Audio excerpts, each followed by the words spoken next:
বলবেন তো ভেবে দেখছেন? আজ তো আমার আপনার উপরে একটু জুলুম হলে আমি আপনি ঘাবড়ে যাই। বিশেষ করে ভাঙড়ের মানুষ ঘাবড়ায় না। ভাঙড়ের মানুষ অনেক কুরবানি আগেও দিয়েছে, আজও দিচ্ছে, আগামী তো ইনশাআল্লাহ হকের জন্য, ন্যায়ের জন্য, ইনসাফের জন্য, মানবতার জন্য কোরবানি দিতে প্রস্তুত আছে। ঠিক না বে ঠিক? এটা এক একটা মাটিকে আল্লাহ তৈরি করে, এটা সিস্টেম। তো সেই জায়গাতে আমি শুধু এতটুকু বুঝাচ্ছি যে আমাদের উপরে আজকে যে জুলুমটা, এটা খুব ছোট জিনিস। এই যে মিডিয়ায় দেখছে, এটাকে দেখে ঘেবড়ে যাবার কিছু নেই। আমাদের পিরিয়ডের অত্যাচারটা, এর যুগে যুগে ইসলামের উপরে একদল শয়তানের চেলারা জুলুম করেছে, আর আল্লাহ আমাদেরকে পরীক্ষা নিবার জন্য শয়তানদের ঘরে ক্ষমতাও দিয়েছে। কথা মাথায় ঢুকছে না? ঢোকে না কেন? আমরা যে বলি আল্লাহ তোমায় ভালোবাসি, কত ভালোবাসি পরীক্ষা নেবে না? আমরা বেলালের আলোচনা করি না, করি না? তা আল্লাহর প্রেমিক কেমন হয় বেলালকে দেখো। আমরা আম্মাজান সুমাইয়ার আলোচনা করি না, করি না? তিনটে বাচ্চাকে নিজের চোখের সামনে গরম করা তেলেতে পুড়িয়ে মানে ছেড়ে দিয়ে ছটপট করে টকবক তেলে ফেলে দিয়ে মা সুমাইয়ার নিজের বাচ্চাকে নিজের চোখের সামনে ফেরাউন মেরে দিয়েছে। এই ইতিহাস আমরা আলোচনা করি না, করি না? আল্লাহ প্রমাণ করে দিয়েছে যে আমার প্রেমিক এরকম হয়। তাদের উপরে যতই জুলুম হোক, তারা কখনো আমি ছাড়া কিছু বোঝে না। জোরে বলুন সুবহানাল্লাহ। খেলো আলহামদুলিল্লাহ বলে, শুকালো আলহামদুলিল্লাহ বলে, শান্তিতে থাকলো আলহামদুলিল্লাহ বলে, জুলুমে থাকলো শুকরিয়া আদায় সবর করে আলহামদুলিল্লাহ বলে। জোরে বলুন সুবহানাল্লাহ। তা আমি যেটা বলছি, ফেরাউন তাহলে কি করলো? দুটো করে বাড়ি বাড়ি তার ফোর্স দাঁড় করিয়ে দিল। যেমন আমরাও দেখেছি সমাজে, আমরাও দেখেছি যে অনেকে মসজিদের সামনে ফোর্স দাঁড় করিয়ে দিয়েছে। কেন? মসজিদে যাওয়া যাবে না, মদের দোকানে যাও, বাজারে যাও, নাচে যাও, বারে যাও, পতিতালয়ে যাও, মেলা খেলা সব জায়গায় যাও, মসজিদে যাওয়া যাবে না। কিছুদিন আগে ফোর্স দিয়েছিল না, দেয়নি অনেক জায়গার মসজিদে? মিডিয়া দেখেছেন না দেখেন? এগুলো হচ্ছে আজকের শয়তান, এটা আজকের ফেরাউন। কথা বুঝে আসছে না? নাই আপনি ভাববেন না যে মুসার সময় শুধু ফেরাউন ছিল। যুগে যুগে আল্লাহ এজিদ পাঠায়, ফেরাউন পাঠায়, নমরুদ পাঠায়, সাদ্দাত পাঠায়, আবু জেহেল পাঠায়। এটা যুগে যুগে আল্লাহ পাঠাবে তোমাকে আমাকে পরীক্ষা নিবার জন্য। তুমি আমি যদি আল্লাহর প্রেমে মজবুত হয়ে থাকতে পারি হকের পক্ষে, তুমি আমি আখেরাত কামিয়াব হবে। জোরে বলুন সুবহানাল্লাহ। তো ভাইরা আমার, তখন ফেরাউন কি করেছিল?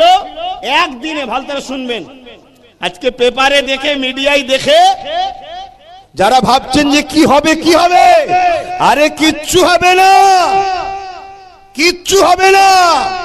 এই যুগে যুগে বিরাট বড় বড় বিখ্যাত বিখ্যাত শয়তানরা চেষ্টা করেছিল ইসলাম ও ইসলামের অনুসারীদের ঘরে, ন্যায় সত্যবাদীদের ঘরে, ইনসাফবাদীদের ঘরে, মানবতা প্রেমিকদের ঘরে মিটিয়ে দিবার জন্য নানা রকম ষড়যন্ত্র করেছিল। তার মধ্যে একজন হলো চিঙ্গিস খান, নাম নিশ্চয়ই শুনেছেন। বাগদাদকে উজাড় করে দিয়েছিল, মানুষের মাথার খুলি দিয়ে বড় বড় মিনার, বড় বড় রাজপ্রাসাদ তৈরি করেছিল। আরে সেই চিঙ্গিস খান মিটে গেছে জমিনের উপর। হকের পক্ষে আল্লাহ আজও 200 কোটি মানুষকে দাঁড় করিয়ে রেখেছে। জোরে বলুন সুবহানাল্লাহ, আরো জোরে বলুন সুবহানাল্লাহ। এ জালিমরা চেষ্টা করেছে, আজও করছে, কালও করবে। আমি শুধু তোমাদেরকে বোঝাতে চাইছি, কেন তোমরা আমার পরিবারের সদস্য। রক্তের সম্পর্ক আগে না ইমানের? জোরে বলুন। ইমান, রক্ত আগে নয়। রক্ত স্বার্থ একটু আঘাত লাগলে কেটে যায়, বাপ বেটাও আলাদা হয়ে যায়, মা বেটাও আলাদা হয়ে যায়, স্বামী স্ত্রী আলাদা হয়ে যায়, এই ভাই বোন আলাদা হয়ে যায়, রক্ত থাকে না। কিন্তু ইমানের সম্পর্কে এমন হয়, জুড়বে একবার, জান্নাত যাওয়া পর্যন্ত আর জান্নাতও একসাথেই থাকবে। জোরে বলুন সুবহানাল্লাহ, আরো জোরে বলুন সুবহানাল্লাহ। তো ভাইরা আমার, এই পৃথিবীতে তখন সে কি করেছিল? প্রতিটা বাড়ি দুজন করে ফোর্স দিয়েছে, দিয়ে বাচ্চা জন্ম হলে কতল করছে, হাজারো হাজারো বাচ্চা মেরেছে ফেরাউন। একদিনের কথা বলছি, একদিনে শুধু 12,000 মাসুম শিশু, বেগুনা শিশুদের ঘরে একদিনে ফেরাউনের সৈন্যবাহিনী কতল করেছে। কত? 12,000। তাহলে আজকের কোন ফেরাউন যদি মনে করে যে এদেরকে যদি না শেষ করা যায়, এদেরকে যদি না মিটানো যায়, আমাদেরও জুলুমের সাম্রাজ্য চলে যাবে, সে তো তোমাদেরকে মারবেই, সে তো আমাদের উপর জুলুম করবেই। এতে তোমরা যদি মনে করো যে আমরা আল্লাহর খুশির জন্য, রসুলের খুশির জন্য, হকের জন্য লড়ছি, তাহলে তোমাকে হাজারো জুলুম হলো, পিছনে তাকাবার সময় নেই। ধরেছো রাস্তা, আগিয়ে যেতেই হবে, এর মঞ্জিল শেষ, আল্লাহর জান্নাত পর্যন্ত যেতে হবে। জোরে বলুন সুবহানাল্লাহ। এটাই তো সিস্টেম। অনেকে মনে করে যে আব্বাস সিদ্দিকী ধর্মের কথা বলছে না, অন্য কিছু করছে। অ্যাকচুয়ালি মূর্খ হলে তার মাথায় ঢুকবে না। যদি কেউ মনে করে আমিও তো পড়াশোনা করেছি মাদ্রাসায়, চৌকাটটা কোন দিক দিয়ে পার করেছিস তুই ভালো জানিস আর আল্লাহ ভালো জানে। ইসলাম একটা কমপ্লিট জীবন ব্যবস্থার নাম। ইসলাম ইনসানিয়তের কথা বলে, ইসলাম মজলুমের কথা বলে, ইসলাম মানবতার কথা বলে, ইসলাম রাষ্ট্রপ্রেমের কথা বলে, ইসলাম বড়দেরকে সম্মানের কথা বলে, ইসলাম গরিবদেরকে সাহায্যের কথা বলে, ইসলাম দিন দুঃখীদের সাথ দিতে বলে। ইসলাম আবু জেহেলের দল করার কথা বলে না, আবু জেহেলের বিরুদ্ধে লড়াই করে বেলালকে আজাদের কথা বলে। জোরে বলুন সুবহানাল্লাহ। ইসলাম আবু লাহাবের দল করার কথা বলে না, ইসলাম আবু লাহাবের বিরুদ্ধে লড়াই করে মক্কাকে জুলুম মুক্ত করার কথা বলে। জোরে বলুন সুবহানাল্লাহ। কথা কিছু মাথায় ঢুকছে? অতএব বাপ, সাবরেসানি তো হবে, দোয়া তো হবে, অর্থশালী হজে তো যাবে, কিন্তু হজ করলে কামিয়াবি কোনদিন নয়। তোমার যদি ইসলামের সম্বন্ধে একটা কোনো ভুল মেসেজ থাকে, তাহলে তোমার হজটাও কামিয়াবি হবে না। মানতে পারো না আলাদা কথা, কিন্তু নিজের স্বার্থের জন্য ইসলামকে ছোট করলে হবে না। কথা মাথায় ঢুকছে? তাহলে আজকে যেটা প্যালেস্তাইনে হচ্ছে, ওইটা দেখে আপনারা কেউ ভেঙে বা চিন্তিত হচ্ছেন নাকি? বলুন বলুন না। দুঃখ লাগাটা ঈমানের দায়িত্ব, দুঃখ লাগাটা ঈমানের দায়িত্ব। অ্যাকচুয়ালি প্যালেস্তাইনে কি হয়েছে আপনারা কতটা কি খবর রাখেন জানি না। যখন হিটলার নাম শুনেছেন না?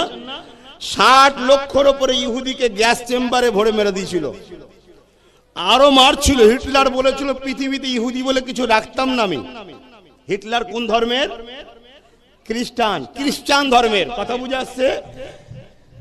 আর ইহুদিরা নিজেকে দাবি করে আমরা উজায়ের আলাইহিস সালামের মাননেওয়ালা বা মুসা আলাইহিস সালামের মাননেওয়ালা, বা তারা দাবি করে আমরা নবী ইউসুফ আলাইহিস সালামের আব্বাজান হযরতে ইয়াকুব আলাইহিস সালামের মাননেওয়ালা। এই সব তারা দাবি করে। তো এটা অনেক বিস্তারিত আলোচনা, অত ডিপে গেলে আপনারা সময় নাই। তারা পৃথিবীর বুকে বহুত অভিশপ্ত জাতি একটা। কোরআনের সম্বন্ধে আল্লাহ ঘোষণা দিয়েছে তাদের লানতের ব্যাপারে। কেন? তারা অনেক নবীদের ঘরে হত্যা করেছে। শুনছেন? কোন কোন রায়াতে আছে ৭৬,০০০ নবীকে তারা হত্যা করেছে। কত হাজার? আর আল্লাহ তাদেরকে এত ভালোবাসা দিয়েছিল, এত জুলুম করার পরেও আল্লাহ তাদেরকে ফিরাবার জন্য বারবার নবী দিত, আর তারা নবীগুলোকে হত্যা করত। শুনছেন? হত্যা করত। তা হিটলার যখন তাদেরকে মেরে ফেলছিল, তখন পৃথিবীর সবাই দরজা বন্ধ করে দিয়েছে, ঢুকতে দেয়নি। তখন ওই প্যালেস্তাইন তাদেরকে আশ্রয় দিয়েছিল যে তোমরা আসো, আমাদের এখানে থাকো। কিন্তু দুঃখের বিষয়, আস্তে আস্তে তারা যখন প্রতিষ্ঠিত হতে লাগলো, একটু শক্তিশালী হতে লাগলো, এই কথাটা শুনবেন আর নিজেদের কথা ভাববেন। আমরাও কিন্তু প্যালেস্তাইনবাসীর মতো বিপদে যাচ্ছি। মানার হয় মানুন, না মানায় না মানুন। আমার উপর এত রাগ কেন বলেন তো? আমি এই তোমাদেরকে বাঁচাবার হজ করি। আমি কি হজ করি? তোমাদেরকে বাঁচাবার হজ করি। আর আরো অনেক হুজুর আছে, অনেক বক্তা আছে, তাদের উপরে রাগ নাই। কেন? তারা তোমাদের ঘরে কাপড় ঢাকা দিয়ে বলে সব ঠিক আছে, সব ঠিক আছে, সব ঠিক আছে, সব ঠিক আছে বলে খেয়ে দিয়ে চলে গেল। কথা বুঝাচ্ছে না? এই জন্য রাগ আমার উপরে। আমি তোমাদের চোখের পর্দা খুলে দিতে চাইছি। দেখ রে, ঠিক নেই, ঠিক নেই, ঠিক নেই, পরিস্থিতি খারাপ, এটা আমি বলি। কথা বুঝছেন না? বোঝেন না? এই জন্য সমস্যা, অন্য কিছু নয়, অন্য কিছু নয়। আমাকে আনতে গেলে অনেক রকম বাধার সম্মুখীন হতে হয়, হয় না? হয় না? অনেক সম্মুখীন হতে হয়। এমনও জায়গায় আছে অনেকে বলে যে ওনাকে বাদ দিয়ে যাকে খুশি নিয়ে আসো না, উনি ছাড়া কি আর কেউ নেই, ওনাকেই নিয়ে আসতে হবে।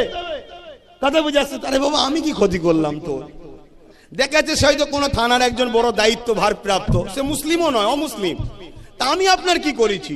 আমি তো আপনার ধর্মকে কখনো কোনো ধর্মের বিষয়ে আঘাত দিই কেন? আমার ইসলাম শিখাই না, আমি কি সমস্যা করেছি? না, আপনি তো মানুষের চোখ খোলেন, যাদেরকে গোলাম বানাতে চায় তাদেরকে আপনি আজাদ করার কথা বলেন। জোরে বলুন সুবহানাল্লাহ। অর্থাৎ ইসলাম বলে, ইসলাম ইসলাম বললেই কিছু কিছু মানুষের সমস্যা হয়। কাদের? যারা ইবলিসের অনুসারী। ইবলিসকে চেনেন না? আজাজিল, তার অনুসারী, ডিস্টার্ব হয়। তা আমি যেটা বলতে চাইছি এখন, তখন এই প্যালেস্টাইনবাসীরা তাকে জায়গা দিয়েছে, থাকো, আসো আমাদের কাছে, আসো, মানে থাকো, থাকতে দিয়েছে। তারা আস্তে আস্তে আস্তে আস্তে নিজেদের জায়গায় দাঁড়িয়েছে। দাঁড়াবার পরে যে এলাকাটা থাকতে দিয়েছে এলাকাটাকেও দখল করে নিয়েছে। আচ্ছা, করে লিছিস যা। আবার যেটুকু মুসলমানদের আছে ওইটাকেও এখন বলছে আমাদেরই দেশ, আমাদেরকে ফেরত দিতে হবে। আরে তোকে তো আমি থাকতে দিলাম, বোঝাবার জন্য বলছি। ধরুন আপনার বাড়িতে 10 জন এসেছে, তাদেরকে কেউ থাকতে দেয় না, আপনি থাকতে দিয়েছেন। কিছুদিন পরে তাকে আপনার 20টা কামরা ছিল রুম, 10টা কামরা দিয়েছেন, সেই 10টাকে দখল করলো। বাকি যে 10টা আছে আপনার সন্তান পরিবারে থাকেন, ও কোনো থেকেও আপনাকে মেরে বার করে দিয়ে তারা দখল করতে চাইছে। আর যারা দখলদার তাদেরকে পৃথিবীর বড় বড় যারা ক্ষমতাশালী আছে তারা অর্থ দিচ্ছে, সমস্ত রকম সহযোগিতা করছে। কথা বুঝে আসছে? তখন আপনি কি বলছেন যে আরে আমার ঘর রে বাবা, ওকে দিয়েছো আবার আমাকেও তাড়িয়ে দিচ্ছে। আর দুনিয়ার এক শ্রেণীর মিডিয়া আপনাকে সন্ত্রাস বলছে, ওদেরকে বলছে ওরা ঠিক করছে। এই জিনিসটা পৃথিবীতে ঘটছে। কথা বুঝে আসছে? এটা একটা পরীক্ষা। এরপরেও তারা চুপ ছিল, কিন্তু ওখানে একটা মসজিদ আছে, মসজিদটার নাম হলো মসজিদে আকসা। কোরআন যার সম্বন্ধে বলছে সুবহানাল্লাযী আসরা বিআবদিহি লাইলাম মিনাল মাসজিদিল হারামি ইলাল মাসজিদিল আকসা। এটা সেই আকসা যেটা আমাদের প্রথম কিবলা। এটা সেই আকসা যেখানে নবী নামাজ পড়িয়েছে, ফেরেশতা ও নবীরা নবীকে ইক্তেদা করে নামাজ পড়েছে। জোরে বলুন সুবহানাল্লাহ। এখানে ঈসা নবীর জন্মস্থান, ওটা সেই প্যালেস্টাইন। কথা বুঝে আসছে? তাহলে এই যে যখন আল্লাহর ঘরটার উপরে জুলুম হচ্ছে, তখন তারা এবারে প্রতিরোধ করতে যাচ্ছে। কিন্তু প্রতিরোধ করতে গিয়ে তারা তো কোনো দিক দিয়ে পারছে না, অথচ তাদের কাছে সব আছে। আর মুসলিমদের কাছে কি আছে? প্যালেস্টাইনবাসীর কাছে ইট পাথর আছে। ইট পাথর দিয়ে তারা কিন্তু তাও কামিয়াবি হচ্ছে। এটা আল্লাহ সাহায্য ছাড়া অন্য কিছু নাই। জোরে বলুন সুবহানাল্লাহ। যেমন আপনাদের কথাই যদি বলি, ভাঙরবাসীর কথা, আপনাদের কাছে কিছু নেই, তারপরও আলহামদুলিল্লাহ আপনারাই কামিয়াবি হচ্ছেন। জোরে বলুন সুবহানাল্লাহ। আমার কি বলা ভুল হলো নাকি? খেয়াল করে দেখুন, আপনার দুশ্মনদের হাতে ভাঙরের মানুষ, বিশেষ করে মুসলিম সম্প্রদায় যারা আছে ভাঙরের, আপনাদের ওপরে যারা জুলুম করছে তাদের হাতে সব আছে। কলমও আছে, খাতাও আছে, পদ আছে, বন্দুক আছে, বোম আছে, লাঠি আছে, সুটা আছে, বোম আছে, সব আছে। এরপরও আলহামদুলিল্লাহ তারাই কিন্তু পরাজিত হচ্ছে। আপনাদের ছোট্ট ছোট্ট বাচ্চারাও আলহামদুলিল্লাহ রুকে রুকে মাথা তুলে দাঁড়াচ্ছে। জোরে বলুন সুবহানাল্লাহ। এটা কিসের জোরে? ঈমান। এটা কিসের জোর? ঈমান। আর এই ঈমানকে পৃথিবীর সমস্ত সন্ত্রাসরা ভয় করে। কথা বুঝে আসছে না? সমস্ত সন্ত্রাসরা ভয় করে না। ভেবে দেখুন না, তাদের হাতে সব আছে, এরপরও তারা সামান্য পাথরের কাছে পরাজিত হয়ে যাচ্ছে। ওহ, এটা কিসের জোরে? আমরা শুনেছিলাম বদরের ময়দানের কথা। আল্লাহ নবী সাহাবাদেরকে বলে, শুনো বাবারা, কে আছো বাবা? মক্কা সন্ত্রাস আবু জেহেল, উতবা, সাইবা, আবু লাহাব, তারা তখন ক্ষমতার আসনে বসেছিল। আমার ওয়াজকে কে পছন্দ করবেন না করবেন পরের কথা, আল্লাহকে খুশি করার জন্য ওয়াজ করতে এসেছি বলে যাচ্ছি। যুগে যুগে ইসলামের প্রথম শত্রু ছিল তারা যারা শয়তানের পক্ষে অথচ ক্ষমতার আসনে বসেছিল তারা। কথা বুঝছেন না বোঝেন না? পৃথিবীতে যুগে যুগে। আজকে আমার নবীর পিরিয়ডের কথা ভেবে দেখুন, আল্লাহ নবী যখন মক্কা জমিনে আসলেন কি কথা বললেন, এ আবু জেহেল ক্ষমতার জোরে মানুষকে জুলুম করিস কেন? এই উদবাগ ক্ষমতার জোরে মানুষকে কৃতদাসী বানিয়ে রেখেছিস কেন? নিজেদের হাতে করে কেন নকল নকল উপাসনা করে মানুষের উপরে জুলুম অত্যাচার স্টিম রোলার চালাতে লেগেছি? নারীগুলোকে কেন জ্যান্ত পথে দেওয়া হচ্ছে, মেরে দেওয়া হচ্ছে, এখনো কেন বন্ধ করা হয় না? আজকে সেই নবীর উম্মাত দাবি করে আমিও যখন দেখবো এই জমিনের উপরে নারীদের উপরে জুলুম অত্যাচার হবে, গরিবের উপরে জুলুম অত্যাচার হবে, আর আমি হুজুর বলবো বাবা দেখার দরকার নেই, নামাজ পড়ো, রোজা রাখো, মনে রেখে দিই ওই হুজুর মুনাফিক ছাড়া অন্য কিছু হতে পারে না। ঠিক না বেঠিক? কেন ইসলাম একটা কমপ্লিট জীবন ব্যবস্থার কথা বলে। নামাজ আমার ব্যক্তিগত জীবন, নামাজ নবী নামাজ পড়েছে, নামাজ পড়াতে বিশ্বের কিছু হয়নি, নবী দাঁড়িয়ে রেখেছে বিশ্বের কিছু হয়নি, আমি রোজা রেখেছি বিশ্বের কিছু হবে না। নবী পাকের আখলাক, নবী পাকের আদর্শ মানুষকে যে ইনসাফের রাস্তা, ইনসানিয়াতের রাস্তা, অধিকারের রাস্তা, সত্যের রাস্তা, জালিম সমাজকে মুক্ত করে ন্যায় সত্য সাম্যের সমাজ গড়া, এটা আমার নবী করেছিল। এই আদর্শ দেখে পৃথিবীতে দলে দলে মুসলিমেরা আমার নবীর পাশে এসে, মুহাম্মদ তোমার দিন যদি এত সুন্দর রাস্তা দেখায়, আমিও তোমার দিনে অ্যাকসেপ্ট করলাম। আরো জোরে বলুন সুবহান। আজকে যারা ইসলামকে মিটাতে চায় তারা আমাদেরকে এই জন্য বলে তোমরা নামাজের কথা বলো, রোজার কথা বলো, তোমরা জুলুমের বিরুদ্ধে বলো কেন, অন্যের বিরুদ্ধে বলো কেন, তোমরা নারীর অধিকার বলো কেন? কেন তারা জানে যে মুহাম্মাদের দিন যদি আজকেও প্রচার হয়, নারীর উপরে জুলুম বন্ধ করার যদি কথা বলা হয়, তাহলে লাখো অন্য ধর্মের নারীরা মুহাম্মাদের দিনের প্রেমিক হয়ে যাবে। জোরে বলুন সুবহানাল্লাহ। অতএব এই রাস্তা করতে দিলে হবে না, এই রাস্তাটা বন্ধ রাখো। ওদেরকে নামাজ পড়ার কথা বলো। আচ্ছা আমি নামাজ পড়লে এই সমাজে কারো উপকার হবে? এজন্য বলো এটা আমার উপকার, আমি দাঁড়িয়ে রাখিছি, কারো উপকার হচ্ছে? এটা আমার উপকার। কিন্তু আমি যদি এখানে চোর মুক্ত সমাজ তৈরি করতে পারি তাহলে সমস্ত মানুষ উপকার পাবে। ঠিক না বেটি? তাহলে এই যে ইসলামে একটা যে সিস্টেম আছে, অন্যায় চলবে না, চুরি চলবে না, গরিবকে লুটা চলবে না, মানুষের হক তোমার কাছে রাখা আছে আর তুমি সব সেগুলোকে বিক্রি করে দিলে, বিভিন্ন দেশে পাচার করে দিলে, এগুলো চলবে না। ইসলাম এগুলো হারাম। এই যে ব্যবস্থাটা আমি আপনাদেরকে শিখাই যে খবরদার বাবা, যারা চোর তাদের সঙ্গে দল করিসনি বাবা, তাদের সাথ দিসনি বাবা, অন্যায়কারীদের পিছনে থাকিসনি বাবা, মিথ্যাবাজদের সাথ দিস না বাবা, এটা ইসলামে হারাম। তাহলে আমাদের ছেলেরা কি যাবে আর তাদের দিকে? এই যখনই যাবে না তাহলে তারা ফেরাউনের সাম্রাজ্য টিকাতে পারবে। তাই তারা চাই আমার মতো হুজুররা এসে নামাজের কথা বলবে, জুলুমের বিরুদ্ধে না বলে। আমার মতো হুজুর রয়েছে, বাবারা বাবারা সুবহানাল্লাহ বললে জান্নাতে একটা গাছ হয়ে যাবে বাবা, এই সব কথা বলো, এই হুজুর ঠিক আছে, শুনছেন না? আর আমাদের মতো কিছু হুজুরে বেরিয়েছে, পেটের বড় জ্বালা, চিন্তা করছো হক কথা বলার দরকার নেই, দাওয়াত ক্যান্সেল হয়ে যাবে, সুবহানাল্লাহ বলি চলাই। কথা বুঝে আসছে না? নাই আমি এত জানার পরও হক কথা বলে বেড়াচ্ছি কেন? কেন আমি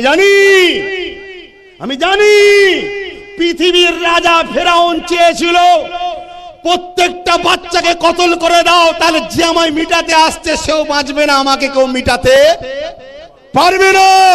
কিন্তু আমি ইতিহাস পড়েছি, আমি কোরআন পড়েছি, আমার আল্লাহর উপরে আমার ঈমান এত বড় যে আমার আল্লাহ সেই বাচ্চাটাকেই বাঁচিয়ে মিশরের নদী, নীল নদীতে ভাসিয়ে দিয়ে সেই বাক্সকে তুলে তার স্ত্রীর মাধ্যম দিয়ে ফেরাউনের ঘরে নিয়ে গিয়ে আল্লাহ বড় করেছিল। জোরে বলুন সুবহানাল্লাহ।